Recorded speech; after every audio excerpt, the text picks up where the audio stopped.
Hi, and welcome to the show. Subscribe at kevinmd.com/podcast. Today, we welcome Paul Morton.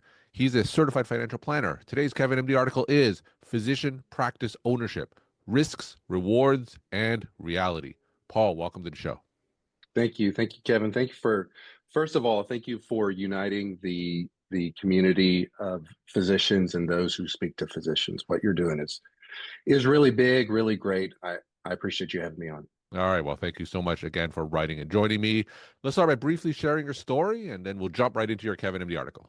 Okay, that's great. I'm a financial planner.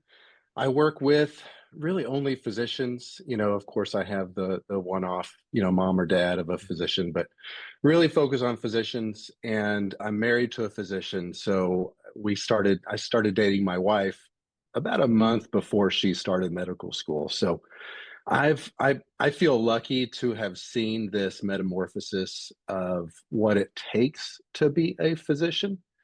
And so that information is something that I apply to my own financial practice as well. All right. And before talking about your article, so specific to physicians, what is an example of a financial issue that only physicians encounter? That's a really great question. I'm not sure if there's a financial issue that only physicians encounter. I think it might be a series of issues that, when combined, is really common with physicians. Because a dollar in a physician's bank account is the same thing as a dollar in someone else's bank account. So a lot of times it's not necessarily the one thing that only physicians experience. They're still, physicians and humans are, I mean, Hmm. there's no difference. So, but the series of the high debt when just starting into a practice, also, combining that with just a lot of pressure, a lot of work ahead, kind of feeling maybe like an uphill battle. And so I think a lot of those things combined just to start out. And then beyond that, I think that physicians face financial complexity a lot sooner Hmm. than most everyone else. When someone finishes medical school, they go into residency and fellowship, they're dealing with more financial institutions. They have, of course, student loans, they have bank accounts, but they also are dealing with complicated benefit packages. They're dealing with, managing credit card debt and budgeting on kind of a lower, maybe initial salary in residency. But at the same time, there's no time or energy or capacity Hmm. to figure out how to deal with a lot of these things. So I feel like the combination is really what is impactful to physicians. All right. Let's talk about your Kevin MD article today. Physician practice ownership, risks, rewards, and reality. For those who didn't get a chance to read your article, tell us what it's about. It's really just, the intention was to capture the lifespan of a physician owner practice. And how it started was, in the same week, I had three different physician owners in my office, and they were all discussing, the complexity that they were feeling in the decisions that were being brought to them. One of them was at a fork Hmm. where she had built up this practice, and now she had to make some decisions on where to go. And that can be difficult because once you make a decision, you cancel out all of the other possibilities that you could have gone. So she was kind of having some struggles with that. Another one had a really complicated legal structure and was really needing some simplicity.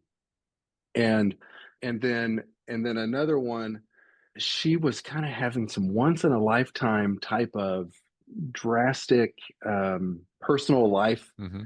not collapse, but calamities. Houses were breaking down.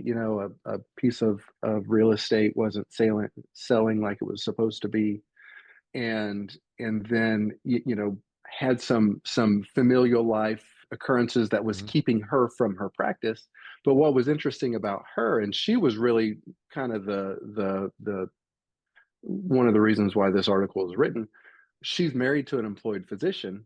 And so that stark contrast with an employed physician, steady benefits are just delivered to him, where she had to create everything, and then her schedule was a little bit more malleable, which can be bittersweet. That can, Hmm. that can ruin a work career, but that can also be really, really a blessing as well. And so she felt like she was behind because for the year, because all of these things were happening. So we Hmm. were looking at different money sources for her for some housing issues, and because she had an insurance problem, a roof problem where the insurance company was trying to not pay a claim, so she Yeah. still needed a place to live.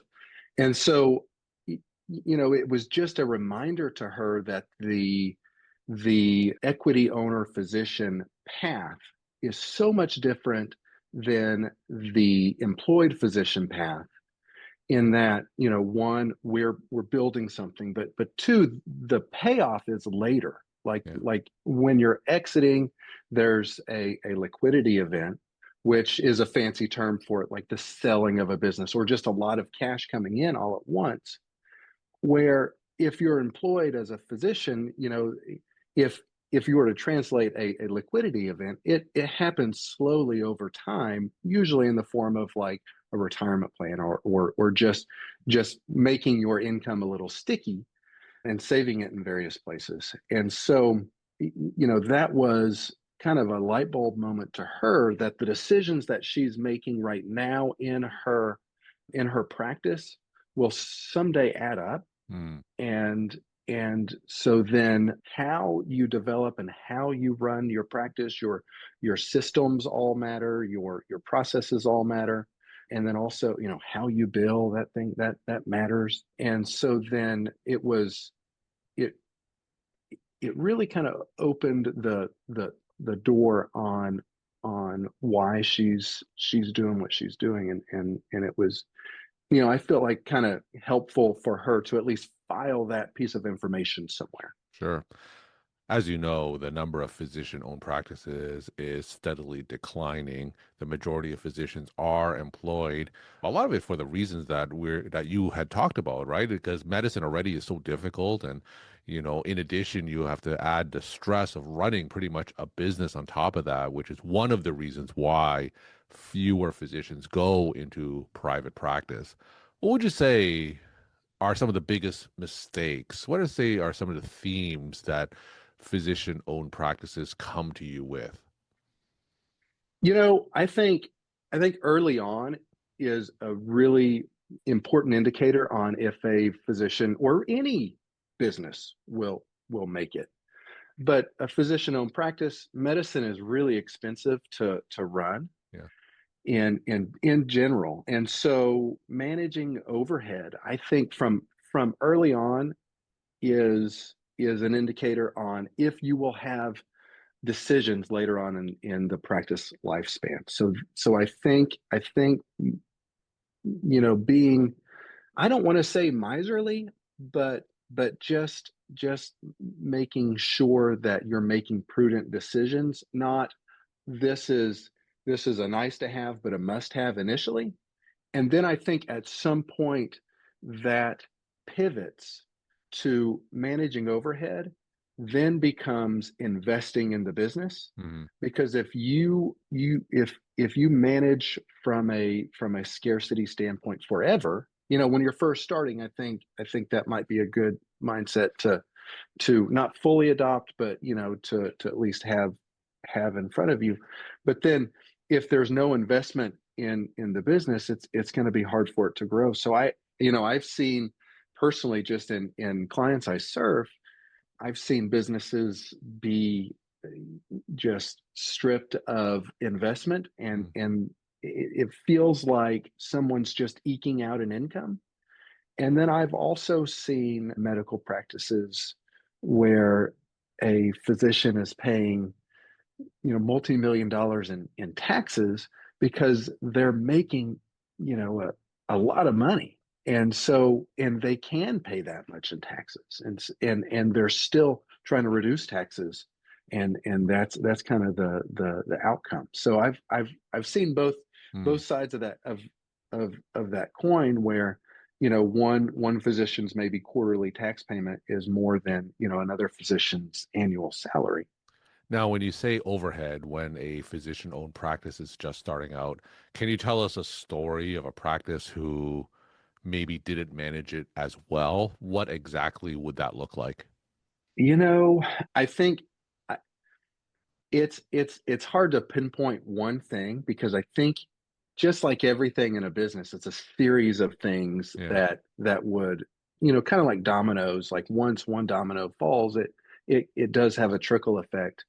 You know, I think getting your real estate in order first is kind of number one. Hmm. I think real estate is one of those. It's initially a monster in a practice because it's expensive. You have to have an actual like footprint unless you're doing some sort of telemedicine only. And so it's okay to rent and not be in like the nicest of the nicest place initially. And you know, I've seen you know just right here in my building, you know, it's decent. It's not like the nicest of the nice, but you know, there's a it's you know it's an old physician's clinic Hmm. is where my office is. And so there's you know there's some other physicians nearby, and I see some, you know, when they upgrade or when they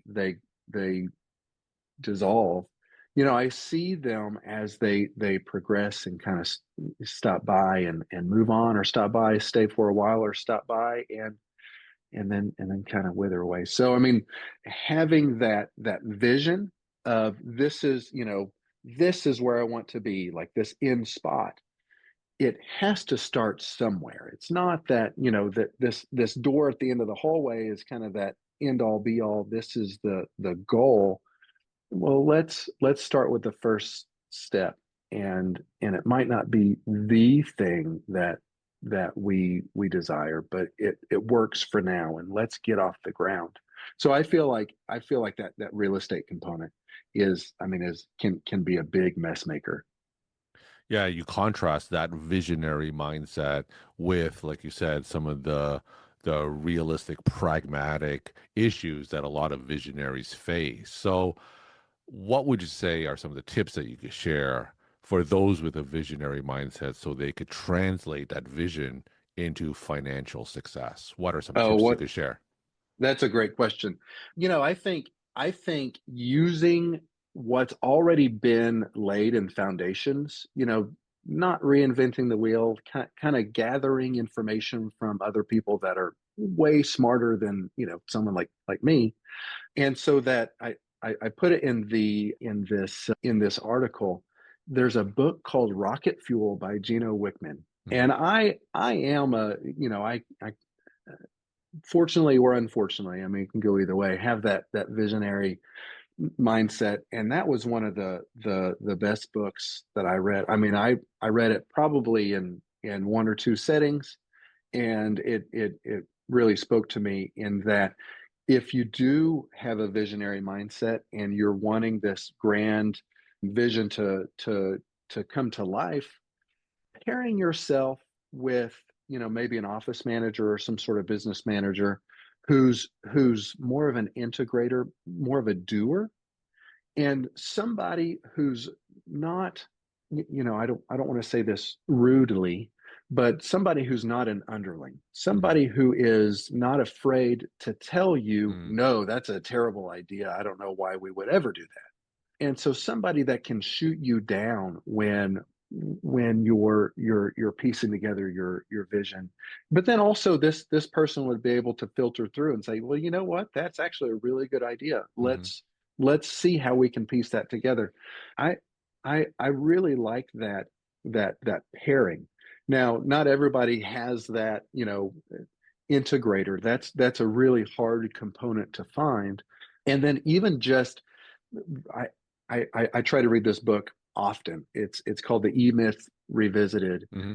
by Michael Gerber, and it goes through this story of a pie shop owner and how she wanted to make pies. That was what she always wanted to do when she was a little girl with her aunt. They made pies together, and now she's doing it as a job, and she just always has to keep the lights on, and it's she's working 16, 18-hour days, and it's draining her. I feel Hmm. like that is actually, I mean, you can translate that to a physician pretty easily. But then, Michael Gerber has co-written or inspired others to write, E-Myth books. There's one for Hmm. physicians, and then there's one that kind of speaks to other practices or professions as well. So that would be a fantastic starting place.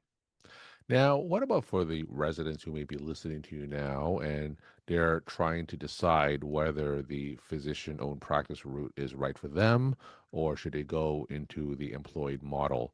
Tell us the type of questions they need to ask themselves to see whether they have the mindset and personality to choose one route over the other. Oh, what a great question.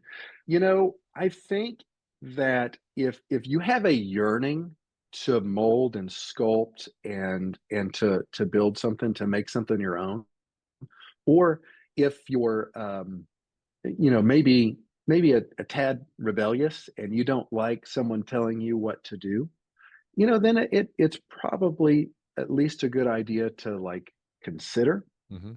But that doesn't mean you have to jump into it, because any sort of practice, any sort of business that you start, it always needs funding, and you need a runway for that to get going. So jumping right out of residency or fellowship into, let's say, a solo physician model, Hmm. I mean, that would be, that'd be a tall task for anybody, because you're jumping out of, a relatively lower income in Hmm. residency and fellowship to potentially no income for a number of potentially years Hmm. as you're trying to make a business that doesn't exist yet profitable.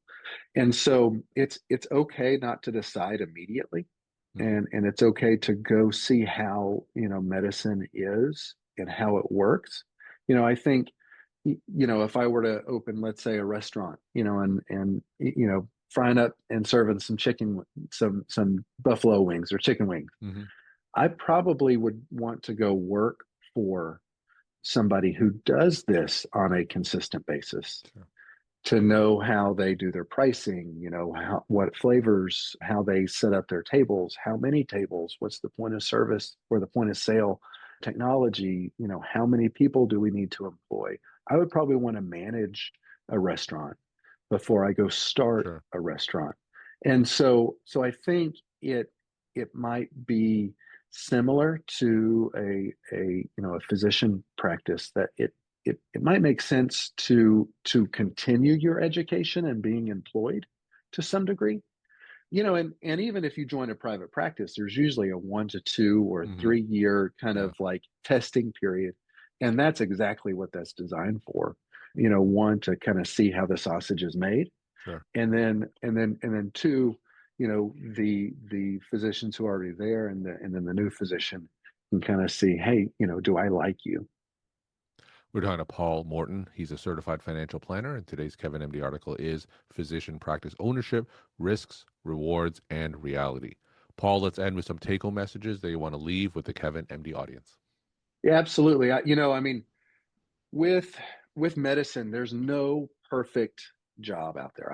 I think medicine is a higher calling. I mean, I work with physicians because I genuinely want to help the people who help us. And so, when you start a practice, it it can add some complexity to your Hmm. financial situation. Just like if I own an LLC or a PLLC and I go to buy a car, Hmm. I mean, then I'm going to ask a lot of questions. Well, do I buy the car, or does the business buy the car? And then that creates a lot of questions further than that, as far as, well, where does the insurance come from? Is my umbrella insurance void if I have a corporate asset? So Hmm. I think you can make a decision to start your own practice, but have some, I don't want to say counsel, but just some individuals to bounce some ideas off of.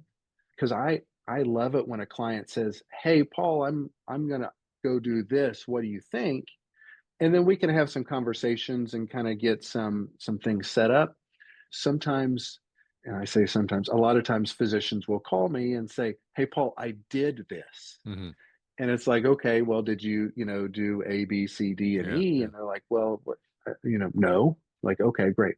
So let's get to work. So, I wrote this article to shed light on the practice owner's lifespan and their journey and their experience. But I would say that, you don't take the decision lightly to open your own practice, as that's a, I mean, as far as your financial plan and Hmm. your own life experience, that would be up there in one of the, top 1 to 5 moments of your life that directs your life in one way or another. Paul, thank you so much for sharing your perspective and insight. Thanks again for coming on the show. I appreciate you having me. Thank you, Kevin.